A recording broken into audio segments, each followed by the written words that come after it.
Hey everybody, Patrick Varano here. Thank you for joining me again.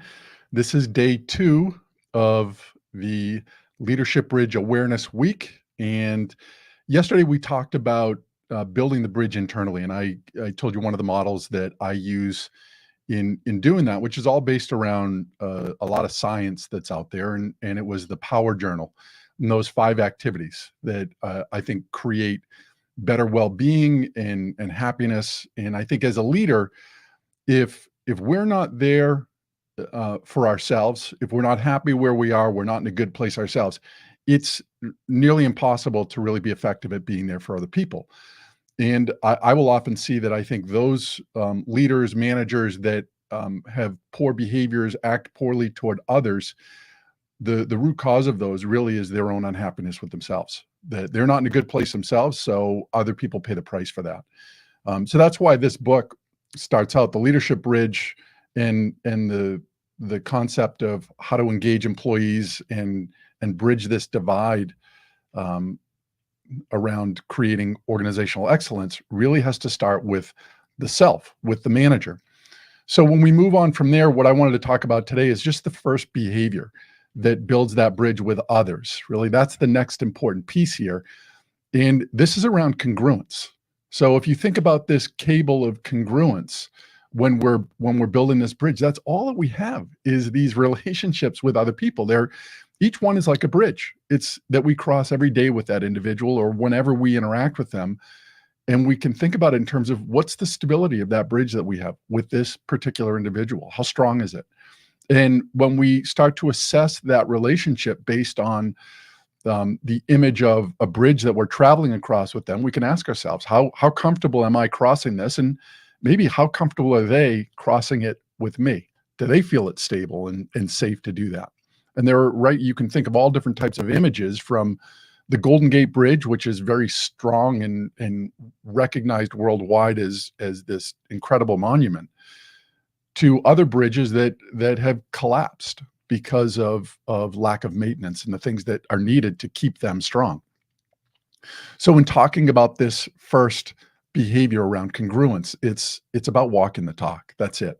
So if we use the bridge analogy, let's think of a bolt and a nut that go together. And if they're not of the same sizes, right, they're incongruent, then they're not going to be much use in building this bridge. They don't go together, right? There's incongruence there. If we used different size cables and we try and match them up, they're not congruent and they're not going to be sufficient in regards to building this bridge that we need to build. And it's the same thing with us in terms of our leadership behaviors. Is what we say and what we do, is it the same thing? If I say that I want respect, do I also demonstrate respect for other people? If I'm expecting you to be listening to what I'm telling you, do I listen to you when you're speaking? Again, it's all about walking the talk. Now, within organizations, I will spend a lot of time, and this is just one that I wanted to talk about as one part of this around congruence is organizational values, mission statement, right? When a company has a set of values and they don't model those values, or the leader doesn't model those values, or the manager doesn't model those values, then you build disengagement within the organization. Those employees are not going to be engaged because they're like, this is BS. What you say and what you do, or what we say and what we do, is not the same thing. And a couple examples that I remember in an organization that I was with, I was involved in one of their leadership training programs.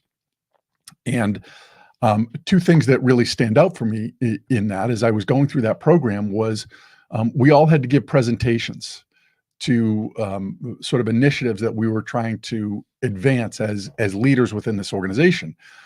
And I remember one of the meetings that we had where several of the members were going to be giving their presentations. And one of the individuals was giving a presentation on access, and it related to pharmaceutical reps and their challenges with accessing providers. And what this individual did was surveyed a number of representatives on different teams asking them about their challenges in regards to access and what they thought needed to be done to improve access, what things the company could do. And as I was talking to him before he was giving his presentation, he said, I had to meet with my manager and my district manager before giving this presentation. And when they read the presentation, when they looked at some of the remarks that were made, they asked me to go back in and take out some of the comments that reps had made because they were too harsh. And it just blew me away. I thought, here we are in a management training program, leadership development program, and all of those things that we should be talking about, especially around transparency and let's not talk about that. That isn't stuff we're gonna deal with. So soften this up. Basically, this was just a check the box exercise. And I could tell this individual was bothered by it, but he had no choice. He had to go back in and sort of revamp his slides so that they didn't speak to the reality that the reps were feeling. So on a couple different levels, right? It demonstrates we really didn't listen to what you said, but more importantly, it was around one of the values was we do the right thing. And I kept thinking to myself, how is this in line with doing the right thing? In a separate incident with that, there was a model that I continue to use today called SCARF. And it's a model that was put together by a researcher named David Rock. And it's based on 5 social human needs that individuals have. And SCARF is an acronym. So it stands for status, certainty, autonomy, relatedness, and fairness. And I won't go into all of those. I have other episodes in the podcast that I run that speak to each of those. But I wanted to present this model to our senior leadership because I thought it was a good model that could help to increase engagement in regards to the teams that I had been involved with. And when I had a conversation about this model with one of the senior leaders, she told me that she had seen the model before, that it had been floated around to other senior leaders, and she felt it was a little too touchy-feely, right? Yet it was all based on science. And again, another one of our values was that we followed the science. And again, I looked at this and thought, wait a minute, we say we follow the science. Well, this is a science-backed model about how we can improve engagement within those people that are being managed. And it provided really some very solid approaches as to how to do that. But it was basically dismissed because it was too soft. And I remember thinking in that instance, we weren't following the science. There was an incongruence. What we were saying and what we were willing to do were not the same thing.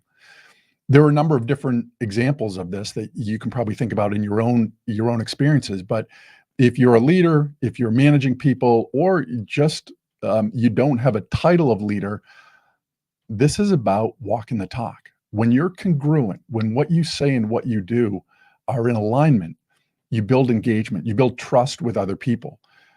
And that's vital for us to build this leadership bridge that we're talking about. When we don't have that, the bridge falls down. It can't support the weight of the relationship. And I'll just challenge you to continue to think about that. Over the next several days, we're going to talk about the other 5 behaviors that build this cables model around how do we build these bridges with those people that we interact with. And if we want people to follow our lead, then congruence is vital to making that happen.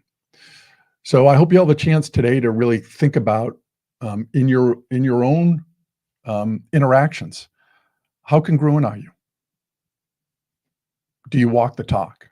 Right? That's the first cable that we're going to build in this model. If you get a chance, there's a link here that will bring you to the pre-order of the book as well. And there's a special that's going on until the book is launched that you can buy one and gift one on there until the book goes on the Amazon launch, which will be in just about a month. So I hope you have an opportunity to look at that. To me, this book really, it provides an opportunity for us to build a bridge with self, then to build a bridge with others, and then to help others to